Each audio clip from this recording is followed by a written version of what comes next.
Hello everyone, শুভ দুপুর সবাইকে। তো আজকে দুপুরবেলা আমি কি রান্না করছি সেটাই দেখানোর জন্য চলে এসেছি। সো দেখা যাক কি রান্না করছি। সো আমি রান্না করছি আজকে ইলিশ মাছ দিয়ে টমেটো আলুর ঝোল, পাতলা ঝোল। তো ইলিশ মাছ দিয়ে মানুষ অনেক কিছুই খায়, কিন্তু আজকে আমার মনে হলো যে টমেটো দিয়ে ট্রাই করে দেখি।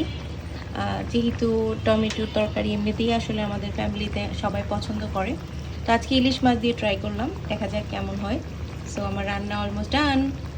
এখানে কিছু কাচকি মাছ নিয়ে নিয়েছি, কাচকি মাছ পেঁয়াজ দিয়ে ভাজা করব। একদম দেশি পুঁই ডাঁটা, কুমড়া, আলু আর সাথে হচ্ছে এই যে চিংড়ি মাছ, দুইটার কম্বিনেশন অনেক ভালো। সো আজকের খাবারটা, আর বাই দ্য ওয়ে ডাল আছে, তো ডালটা আমি রান্না বসিয়ে দিয়েছি। তো সব মিলিয়ে আজকের খাবারটা দুর্দান্ত হবে। Thank you so much, tata.